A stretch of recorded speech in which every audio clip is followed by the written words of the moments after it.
Sir வணக்கம். வணக்கம்ண்ணா. கிருஷி அக்ரோடெக்கில் வந்திருக்கோம். நம்ம ஈசா இயற்கை விவசாயம் பண்ணையில் இருக்கோம். இப்போ வந்து நீங்கள் பிசிஎஸ் மிஷின் எடுத்திருந்தீங்க. உங்களுடைய பிசிஎஸோடைய எக்ஸ்பீரியன்ஸ் கொஞ்சம் எங்களுக்கு சொல்லுங்கள் சார். நான் இன்ட்ரோடியூஸ் பண்ணிக்கோங்க. வணக்கம். ஈஷா மண்காப்போ மேக்கத்துலேருந்து தமிழரசன். பார்த்திங்கன்னா பிசிஎஸ் மிஷின் நாங்கள் எடுத்து ஒரு 1 year ஆகிடுச்சு. ஓகே. நாங்கள் இது வரைக்கும் வந்து இந்த மிஷினில் வந்து நிறைய அட்டாச்மெண்ட் போட்டு யூஸ் பண்ணி பார்த்துருக்கோம். ரொட்டேவேட்டர் ஆகட்டும், ரிஜிட் ஆகட்டும், பிளேட் ரன்னர் ஆகட்டும், நிறைய போட்டு நாங்கள் யூஸ் பண்ணி பார்த்துருக்கோம். எல்லாமே கிரவுண்ட் பிளாஸ்டர் எல்லாமே போட்டு நாங்கள் யூஸ் பண்ணி பார்த்துருக்கோம். இதில் பார்த்தீங்கன்னா எல்லாமே சக்ஸஸ்ஃபுல்லாக தான் வந்துச்சு. ஸோ ஓகே, இது புதுவிதமான மிஷின் சாப்பர். ஒட்டு சாப்பர் இந்த வருஷம் கொண்டுட்டு வந்திருக்கோம். புதுசாக இன்றைக்கி தான் வந்திருக்கு. இது பார்த்திங்கன்னா இதில் என்ன பலன்னா, மாட்டுக்கு தீவன புல் ஆகட்டும், பெரிய பெரிய கட்டைகள் ஆகட்டும் போட்டு வந்து நம்ம இது பண்ணிக்கலாம். பவுடர் பண்ணி நிலத்துக்கு ஸ்ப்ளிட் பண்ணிக்கலாம். நமக்கு மல்ச்சிங்காக யூஸ் பண்ணிக்கலாம்.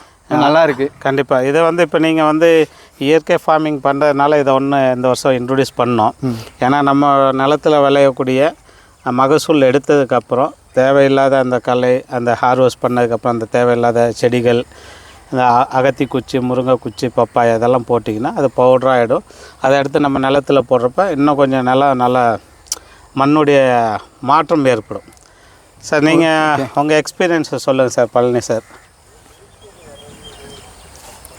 எக்ஸ்பீரியன்ஸ் வந்து பிசிஎஸ் மிஷினை பற்றி ஒன்றும் சரி ஃபீட்பேக்குன்னு பார்த்தா பெர்ஃபார்மன்ஸ் வைஸ் ரொம்ப சூப்பராக இருக்குது. ஓகே.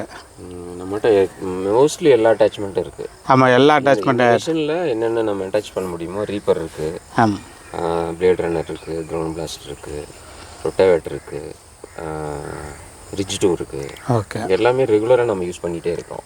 Okay sir. இப்போ இந்த மேடு பார்த்து அமைக்கிறதுக்கெல்லாம் நீங்கள் நம்ம மிஷின் தான் யூஸ் பண்ணுறீங்க. ஓகே. நம்ம 38 ஏக்கருங்க. இந்த 38 ஏக்கர். Okay okay sir. இதில் ஒரு 20 ஏக்கர் நம்ம வெஜிடபிள்ஸ், கீரை அந்த மாதிரி பண்ணுவோம். ஓகே. அதுக்கு எல்லாத்துக்குமே இங்கே கொஞ்சம் மழை அதிகமாக பெய்கிற ஏரியா. Okay okay. அதனால் இது களிமண் ஏரியா. ஓகே. அதனால் நம்ம வந்து மேட்டுப்பாத்தியில் தான் இது பண்ண முடியும். ஓகே. ஓ அதுக்கு தான் அந்த மேட்டுப்பாத்தி நம்ம ஃபார்ம் பண்ணுறோம். அதனால் மெயினாக இதை நாங்கள் வாங்கினதே அதுக்காக தான் வாங்கினோம். Okay okay. எல்லா அட்டாச்மெண்ட்டும் யூஸ் பண்ணிட்டு தான் இருக்கோம். ஓகே. ரொம்ப அதிகமான யூசேஜ் எதுனா ரிஜிட் தான். ரிஜிட் மேட்டுப்பாத்தி. இப்போ மேட்டுப்பாத்தி பண்ணுறப்ப உங்களுக்கு எப்படி இருக்குது உங்களுடைய ஃபீல்? அதாவது லேபர் எக்ஸ்பெண்டிச்சர்ஸு, இல்லை டைமிங் எக்ஸ்பெண்டிச்சர்ஸு, அது இல்லாமல் அந்த பர்ஃபார்மன்ஸு உங்களுக்கு ஆல் அவுட்டு செஞ்சால் பவர் டில்லரில் தான் நாங்கள் இது பண்ணிகிட்டு இருந்தோம். ஓகே. பவர் டில்லர்னால் அது 2 டைம் வரணும். ஓகே. ஒரு டைம் போகணும், ஒரு டைம் வரணும். ஓகே.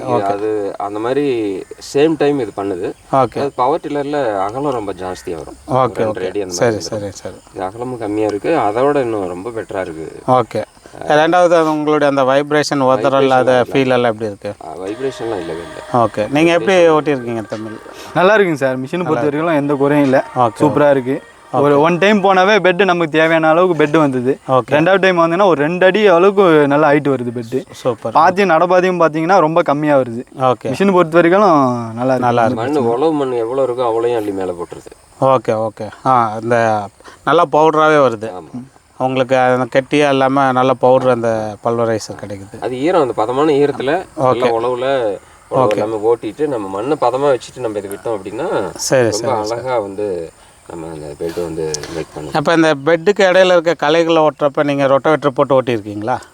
அது எப்படி இருக்குது உங்களுக்கு? அந்த அது நல்லா இருக்கு. நம்ம வந்து உள்ள நடுவில் சென்டரில் வந்து பாத்தி வேலை ஓட்டும் போது பிளேடை கழட்டி குறைச்சிட்டு நம்ம ஓட்டுவோம். ஓகே. அந்த 1 அடி 2 அடிக்கு தகுந்த மாதிரி குறைச்சிட்டு நம்ம ஓட்டுவோம். ஓட்டியிருக்கோம். பெட்டு மேலே ஓட்டும்போது 3 அடி அகலம், 3 அடி அகலத்துக்கு ஓட்டியிருக்கேன். ஓகே. பிளான்ச் வந்து ஆட் பண்ணி பெட்டு மேலே. Okay okay. சரி சரி சார். இப்போ நீங்கள் அந்த நம்ம ரீப்பர் கொடுத்த ரீப்பரில் ஏதாவது நெல் அது மாதிரி அறுவடை பண்ணியிருக்கீங்க? சோளத்தட்டு வந்து கிட்டத்தட்ட ஒரு 2-3 ஏக்கர் நம்ம அதில் தான் நம்ம பண்ணோம். ஓகே. அது நல்லா இருக்கு. நல்ல லெவலான பூமியாக, அது வாய்க்கால் வரப்பு இல்லாமல் லெவலான பூமியில் ரொம்ப அருமையாக அது வேலை செய்யுது. ஓகே. அதனால் அந்த மண்ணோட மட்டமாக வெட்டுதுங்களா? இல்லை ரொம்ப ரொம்ப நல்லாவே வேலை செய்யுது. பிளைனாக இருக்கணும். பிளைனாக இருக்கணும். ஃபீல்டு பிளைனாக இருந்துச்சுன்னா நமக்கு வந்து வாய்க்கால் வரப்பெல்லாம் இது இல்லாமல் ஓகே ஒரே லெவலாக இருந்துச்சுன்னா ரொம்ப அருமையாக வேலை செய்யுது. சரி சரி சரி. Thank you sir. ஆக்சுவலாக அதை நம்ம இப்போ ஒரு சர்வீஸும் வந்திருந்தோம். பட் எங்கள் இதில் என்னென்னா ஒரு சில இடத்துல கொஞ்சம் சர்வீஸு டிலே ஆகுதுன்ற ஒரு சின்ன ஒரு இது இருந்துச்சு. அதெல்லாம் இப்போ ரெக்டிஃபை பண்ணிகிட்ருக்கோம். மெயின் டைம் இப்போ உங்கள் சைடில் யாராவது ஒரு டெக்னீஷியன் கரெக்டான பர்சனை சூஸ் பண்ணிங்கன்னா, எங்கள் கம்பெனியில் என்ன சொல்லியிருக்காங்க, பஞ்சாப்லேயே ஒரு ட்ரைனிங் ப்ரொவைட் பண்ணலான்னு சொல்லியிருக்காங்க. இப்போ நீங்கள் ஒரு 38-40 ஏக்கரா பார்க்குறப்ப இது இவ்வளோ மெஷினரி இருக்கப்போ ஒரு ஒரு 50% ஆஃப் நாலேஜ், டெக்னிக்கல் நாலேஜ், சின்ன சின்ன இது என்னென்னா வெளியில் என்ன தெரியுதோ அந்த சர்வீஸை நம்ம சொல்லி கொடுத்துட்டோம்னா, அதாவது எக்ஸ்பிரஸ் சர்வீஸ்ன்னு சொல்லுவோம். ஸோ எமர்ஜென்சி சர்வீஸ், இப்போ கம்பெனிலேருந்து வர முடியலன்னா நீங்களே ஒரு உங்கள் இடத்துலேருந்து பண்ணிட்டீங்கன்னா அது கம்பெனி ஒரு போனஸ் மாதிரி ஒரு இதுக்கு ஆஃபர் பண்ணுறாரு. இப்போ அது பண்ணியிருக்காங்க. எக்ஸ்பிரஸ் சர்வீஸ்ன்றது என்னென்னா ஆயில் சர்வீஸு, பிளேடு ரீப்ளேஸ் பண்ணுறது, கீர் ஆயில் ரீப்ளேஸ் பண்ணுறது. இதுக்கு வந்து ஒரு டெக்னீஷியன் வேணும்னு அவசியம் இல்லை. மெஷின் ஆப்ரேட்டடே ஈஸியாக பார்க்கலாம். ஏன்னா அதை ஒரு டைம் நம்ம சொல்லி கொடுக்கணும். ஏன்னா ஒரு சில கம்பெனி என்ன நினைப்பாங்கன்னா, அதை சொல்லி கொடுத்துட்டோம்னா 1000-2000 வருமானம் வருது போயிடும் அப்படின்னு நினைப்பாரு. ஆனால் ஒருத்தர் வந்து சர்வீஸ் பண்ணால் தான் அவங்களுக்கு ஒரு வருமானம் இருக்குதுன்னு நினைப்பாங்க. ஸோ இப்போ ஏன்னா number of unit, number of machinery அதிகம் ஆக ஆக ஸோ எல்லா இடத்துலையும் டெக்னிக்கலை அப்பாயின்மெண்ட் பண்ண முடியும். இப்போ இந்த இடத்துல ஒரு 20 மெஷினரி இருக்குன்னா அந்த 20க்கு சேர்ந்தாப்புல ஒரு டெக்னீஷியன் நாங்கள் அடாப்ட் பண்ணுறோம். கம்பெனியில் சர்டிஃபிகேட் ட்ரைனிங் கோர்ஸ் கொடுக்குறோம். ஸோ நம்ம சைடில் யாராவது உங்களுக்கு ட்ரைனிங், ஃபார்மல் ட்ரைனிங் யாராவது வந்தால் கூட இன்ட்ரெஸ்ட் இருந்தாங்கன்னா அவங்கள அட்ரஸ் பண்ணிங்கன்னா அதை நாங்கள் ட்ரெயின் அப் பண்ணுறோம். இந்த ஏரியாவுக்கு அவங்கள ஒரு ஹெல்ப்பாக இருக்கும். ஸோ அந்த மாதிரி யார் இருந்தாலும் சொல்லுங்கள், நாங்கள் நிர்வாகத்தில் பேசி சொல்லுங்கள் சார். கண்டிப்பாக. Thank you sir. வேறு ஏதாவது இருந்தாலும் உங்கள் open talk, no issue. Thank you. எல்லாமே சொல்லிட்டோம்.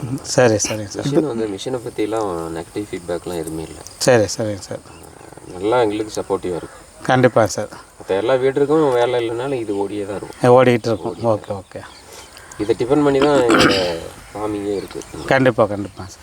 இல்லை, நான் ஃபஸ்ட்டு டெமோவுக்கு வந்தப்போ பார்த்ததுக்கும் இப்போ இருக்கப்போ பார்க்குறதுக்கும் நிஜமாக எல்லாமே நல்லா க்ரீனரியாக இருக்குது. அந்த டைம் வந்து ரொம்ப ஹார்டான செயலில் தான் நாங்கள் ஓட்டி காமிச்சோம். ரொட்டவேட்டரில் ஓட்ட முடியுமான்ற ஒரு டவுட்டில் தான் ஓட்டி காமிச்சோம். அன்றைக்கி இருந்த ஏன்னா மழை கிடையாது, ஒன்றும் இல்லை, அவ்வளோ ஹார்டாக இருந்துச்சு. அதுக்கப்புறம் பார்த்தா இப்போ ரொம்ப அருமையாக இருக்குது. ஸோ எகைன் நாங்களும் ஈஸாவோட பயணிக்கிறோம். உங்களுடைய சப்போர்ட்டு கொடுங்க, எங்களுடைய சப்போர்ட்டும் இருக்கும். மெயின் டைம் இந்த பக்கம் ஏன்னா ஆர்கானிக் ஃபார்மிங்கிறப்ப டோட்டலாக வந்து நம்ம என்னென்னா கெமிக்கல் வாங்குறதுக்கும் டீசல் வாங்குறதுக்கும் கம்பேர் பண்ணோம்னா டீசல் 2 லிட்டர் இருந்தால் ஒரு ஏக்கர் முடிச்சிடலாம். அதே ஒரு ஏக்கருக்கு களைக்கொல்லி வாங்கினா 800 ரூபா, அதுக்கு 2 லிட்ரு வேணும், 400 ரூபா. அப்போ அந்த களைக்கொல்லியை யூஸ் பண்ணி பயன்படுத்துகிற மண்ணுடைய தன்மை தான் மாறிக்கிட்டு இருக்குது. டே பை டே என்ன நினைக்கிறாங்க, செடிக்கு அடிக்கல களைக்கு தான் அடிக்கிறோன்ட்டு. அது கொஞ்சம் கொஞ்சமாக அடிக்க அந்த மண் விஷத்தன்மையாக மாறுது, நம்மளுடைய மகசூல் குறைஞ்சிக்கிட்டு இருக்குது. இப்போ நீங்கள் ஈசாவில் மண் காப்பும் அந்த இயக்கத்தில் ரியலாக தேங்க்ஸ். அதாவது இது ஒரு பெரிய ஒரு கான்செப்ட். மண் காப்பும், நம்ம உயிர் காப்பும், அதுதான் மண் காப்பும். அந்த மண் தான் எல்லாத்தையும் வாழ வைக்குது. ஸோ அந்த மண்ணில் இப்போ நம்ம ஒரு தக்காளியாக இருக்கட்டும், காய்கறியாக இருக்கட்டும், எல்லாம் வரதை தான் நம்ம சாப்பிட்றோம். அதை சாப்பிட்டு தான் நம்ம வாழ்கிறோம். ஆனால் மக்கள் தெரியாமல் நிறையா களைக்கொல்லியை கொண்டாந்து மண்ணில் திணிச்சு இன்றைக்கி ஒரு 50 மூட்டை விளையக்கூடிய வயலெல்லாம் 30 மூட்டை 25 மூட்டை அந்த மாதிரி வந்துடுச்சு நெல்லெல்லாம் எங்கள் ஏரியாலலாம். ஏன்னா களைக்கொல்லி அதிகமாக போயிட்டுருக்கு. ஸோ இங்கே வந்து நீங்கள் ஒரு துளி கூட ஆமாம், நீங்கள் நாங்கள் பார்த்தோம் இந்த பஞ்சக்காவி எல்லாம் நீங்கள் போய் பார்த்தீங்கன்னா கெமிக்கல் ஃபீல்டுக்கு கெமிக்கல் ஃபீல்டோட இன்னும் கொஞ்சம் பெட்டராக இருக்கிற மாதிரி தான் நம்ம எல்லாம் கண்டிப்பாக நட்டுருக்கோம். ஓகே, கெமிக்கல் ஃபீல்டோடவே நம்மளது பெட்டராக இருக்குது. இல்லை அதுதான் சார். இப்போ ஏன்னா யங்ஸ்டர்ஸ் நிறைய பேர் கன்வெர்ட் ஆகி வந்துட்டுருக்காங்க. இப்போ பார்த்திங்கன்னா நாங்கள்லாம் ஐடி ரிலேட்டடில் ஒர்க் பண்ணோம். இப்போ நானே ஒரு 15-20 வருஷம் இந்த அக்ரிகல்ச்சர் சர்வீஸில் ஈவன் ஸ்ட்ரகிள் இருந்தாலும் இது நேச்சர், நம்ம உயிர் வாழ்கிறது நேச்சரு.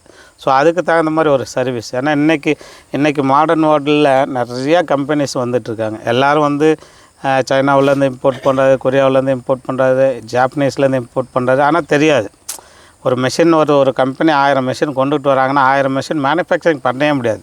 ஒரு கம்பெனி ஒரு மெஷின் 2 மெஷின் மேனுஃபேக்சரிங் பண்ண முடியும் நம்ம லோக்கலில்.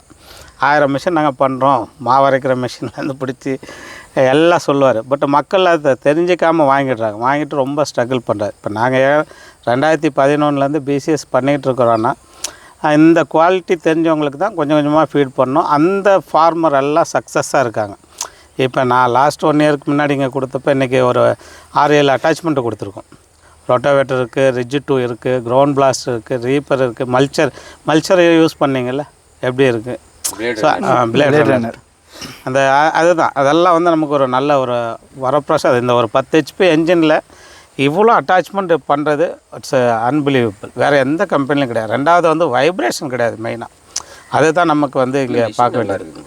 அதுதான் இன்ஜின் என்னோட இந்த கட்டமைப்புலாம் வந்து அது கரெக்டாக அந்த 2 அடி 3 அடி கேப்பில் யூஸ்ஃபுல்லாக பண்ணியிருக்காரு. Even tractor related PTO power develop பண்ணியிருக்காங்க. சூப்பராக இருக்குங்க சார். ரொம்ப நன்றிங்க சார். உங்கள் ஈசா ஃபார்மிங்கில் வரவங்களுக்கு கொஞ்சம் சப்போர்ட் பண்ணுங்கள் எங்களுக்கு மெஷினரி சம்மந்தமாக. Thank you very much. இப்போ இந்த வீடியோ பார்க்குறவங்களுக்கு இது ஈசாவில் கொடுத்துருக்கோம் இந்த மிஷினு. சப்போஸ் யாருக்கும் எதுவும் என்கொயரி தேவைன்னா கீழே வரக்கூடிய காண்டாக்ட் நம்பரை காண்டாக்ட் பண்ணிங்கன்னா அது சம்மந்தமாக டவுட் எதாக இருந்தாலும் இப்போ தெரிஞ்சுக்கலாம். Thank you sir. சரி, ஸ்டார்ட் பண்ண